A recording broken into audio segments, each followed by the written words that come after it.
You're a first-time mom. You're overreacting. Your child is fine. I still remember hearing that, and honestly, part of me wanted to believe it, because if it was true, that means I was worrying for no reason. But something just did not sit right. It wasn't fear, it wasn't panic. It was just a quiet pattern I couldn't ignore, like a nagging intuition. So at the time, I did something that was uncomfortable. I didn't follow the advice I was given. And looking back, it's one of the best decisions I have ever made, because it's what led us to where we are today. Because early on in our autism journey, there's a lot of advice coming at you. Some of it was helpful, but some of it almost delayed the support my child actually needed. So in this video, I want to break down the 5 most common pieces of autism advice parents are still being told today, and why I'm glad I didn't follow them. Hey, I'm Genevieve, mom raising an amazing child on the autism spectrum, and I run the Autism Parent Guide. If you're here, you're probably trying to understand your child better, or you're sitting with a quiet feeling of, is this autism? This channel is built for that moment. And I want to be clear about something before we start. A lot of the advice I was given early on came from people who cared, teachers, friends, family. But good advice doesn't always mean good guidance, because every child develops very differently. So let's walk through what I was told and what happened when I didn't follow it.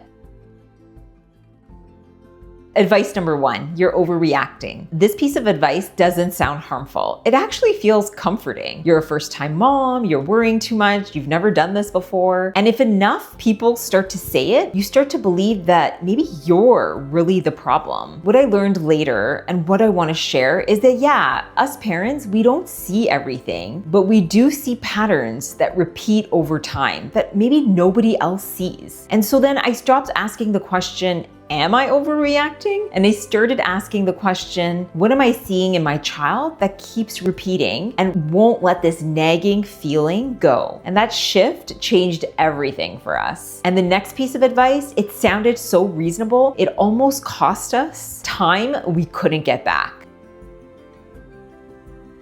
Advice number 2, they'll grow out of it. This one, it feels powerful because honestly, it feels hopeful. Of course, we want to believe our child will grow out of it. And sometimes children just develop at different speeds. That's true. But something that is not really talked about is that waiting doesn't automatically mean watching. Sometimes waiting turns into losing that early support window that can be critical to your child's development. For us, getting clarity didn't rush anything. It didn't label our child. What it did is it gave us direction. It gave us language, it gave us access to support, and it gave us a way of understanding what we were seeing. The goal isn't to rush to a diagnosis. The goal was to stop guessing blindly.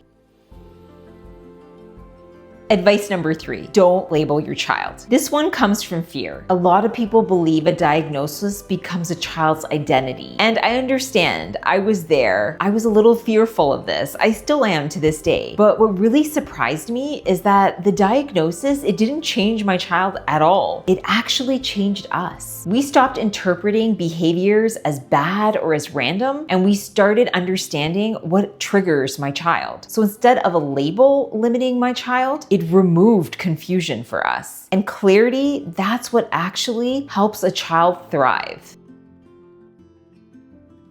Advice number 4, the school will handle it. I want to be careful here because teachers work incredibly hard and schools do care. They're just not mind readers, and they're not in your child's day-to-day life the way you are. What we learned is this: the best outcome happens when parents are active participants with the school, not passive observers. That does not mean conflict. It means open communication, asking questions, following up, and not just assuming that if the school doesn't contact you, that everything is fine. Because your child is not just a student, they're a whole person in multiple environments, and you are the person that connects those environments. Advice number 5, you're fine because your child doesn't look autistic. This is probably one of the most damaging myths of all.